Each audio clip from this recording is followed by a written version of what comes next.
বাংলাদেশের একটি পক্ষ তারা নিজেরা কিছু অপকর্ম করে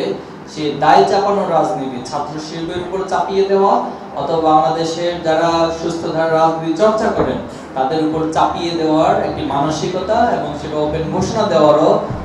ন্যাক্কারজনক দৃষ্টান্ত আমরা লক্ষ্য করেছি। 2024 জুলাই এবং আগস্ট বাংলাদেশকে নতুন করে সমৃদ্ধ বাংলাদেশ গড়ে তোলার জন্য, বাংলাদেশকে জুলুম এবং নির্যাতনহীন একটি দেশে রাষ্ট্রে পরিণত করার জন্য, ন্যায় এবং ইনসাফ প্রতিষ্ঠা করার জন্য যে বাংলাদেশের স্বপ্ন বাংলাদেশের প্রতিটি মানুষ দেখে সেই বাংলাদেশ গড়ে তোলার স্বপ্ন অঙ্কিত করে আমরা এই প্রজন্ম এই বাংলাদেশকে গড়ার জন্য স্বপ্ন দেখছি। আলহামদুলিল্লাহ, জুলাই এবং আগস্টের পরবর্তীতে বাংলাদেশের ক্যাম্পাসগুলোতে সুষ্ঠু ধারার রাজনীতির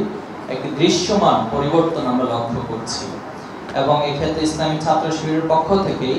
আমরা যে দাবিটি উত্থাপন করেছিলাম গত 5ই আগস্ট জুলাই এবং আগস্টের পর ছাত্র সংসদ নির্বাচন, আলহামদুলিল্লাহ ছাত্র শিবিরের সেই দাবির সাথে বাংলাদেশের ছাত্র জনতা একমত হয়েছেন এবং একমত হয়ে সেই দাবির প্রেক্ষিতে বিশ্ববিদ্যালয়ের প্রশাসন ইতিমধ্যে 4টি বিশ্ববিদ্যালয় বাংলাদেশে, ঢাকা বিশ্ববিদ্যালয়, জাহাঙ্গীরনগর বিশ্ববিদ্যালয়, রাজশাহী বিশ্ববিদ্যালয় এবং চট্টগ্রাম বিশ্ববিদ্যালয়,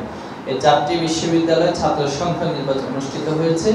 এবং ছাত্রদের প্রকৃত প্রতিনিধি নির্বাচনের মধ্য দিয়ে ছাত্র রাজনীতির যে গুণগত পরিবর্তন ইসলামী ছাত্র শিবির গত 1 বছর ব্যাপী যে কার্যক্রম পরিচালনা করছে, আমরা বিশ্বাস করি এই সামষ্টিক প্রচেষ্টার মধ্য দিয়ে ছাত্র রাজনীতির গুণগত পরিবর্তন হবে ইনশাআল্লাহ। পাশাপাশি বাংলাদেশের জাতীয় রাজনীতির যে কালচার, দীর্ঘদিন পরস্পর কাদা ছোড়াছড়ির রাজনীতি অথবা হিংসাত্মক রাজনীতি, পারস্পরিক দ্বন্দ্ব কলহের রাজনীতি, সেটারও বাংলাদেশ থেকে অবসান ঘটবে, আমরা সেই প্রত্যাশা রাখছি। কিন্তু দুঃখজনক হলেও সত্য, আমরা কিছু বিষয়ে উদ্বেগ প্রকাশ করছি। বাংলাদেশের একটি পক্ষ তারা নিজেরা কিছু অপকর্ম করে সে দায় চাপানোর রাজনীতি ছাত্র শিল্পের উপর চাপিয়ে দেওয়া অথবা বাংলাদেশের যারা সুস্থ ধারার রাজনীতি চর্চা করেন তাদের উপর চাপিয়ে দেওয়ার একটি মানসিকতা এবং সেটা ওপেন ঘোষণা দেওয়ারও ন্যাক্কারজনক দৃষ্টান্ত আমরা লক্ষ্য করেছি। আমরা সম্প্রতিকালে লক্ষ্য করেছি যে আমাদের বিভিন্ন কোরআন ক্লাস যেখানে আমরা ছাত্রদেরকে কোরআন শিক্ষা দিই, এই ধরনের একটি শিক্ষামূলক প্রোগ্রামেও বিভিন্ন গ্রুপের পক্ষ থেকে, রাজনৈতিক দলের পক্ষ থেকে হামলা করা হচ্ছে। শুধুমাত্র ছাত্র শিবিরের কোরআন শিক্ষা কার্যক্রমে নয়, বরং ন্যাক্কারজনকভাবে বাংলাদেশে পর্দানশীল মহিলাদের উপরও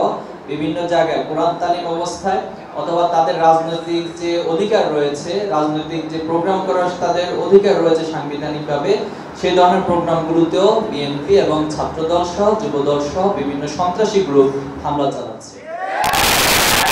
আমরা এই ধরনের ন্যাক্কারজনক কাজের তীব্র নিন্দা জানাচ্ছি। পাশাপাশি বাংলাদেশের সচেতন মহল যারা আছেন তাদের প্রতি আহ্বান জানাবো এই সমস্ত বিষয়গুলো নিয়ে আপনারা সোচ্চার হবেন। বাংলাদেশের নারীদের উপর হামলা করা, পাথর মেরে মানুষ হত্যা করা, চাঁদাবাজি করা, টেন্ডারবাজি করা, এই সমস্ত রাজনীতির কবর গত জুলাইয়ের 5 এবং আগস্টের 36শে জুলাই পরবর্তী বাংলাদেশে সেটা কবর রচিত হয়েছে। আমরা আশা করব অদূর ভবিষ্যতে কেউ আগের মতো ফ্যাসিবাদী কোনো রাজনীতি, ফ্যাসিবাদী কাঠামোর কোনো রাজনীতির চর্চা বাংলাদেশে করবেন না, সে প্রত্যাশা রাখবো এবং বাংলাদেশকে আমরা সকলে মিলে একটা উদার রাজনীতির মধ্য দিয়ে, পারস্পরিক শ্রদ্ধাবোধের রাজনীতির মধ্য দিয়ে আমরা সকলে মিলে আমাদের এই বাংলাদেশে গড়ে তুলব ইনশাআল্লাহ।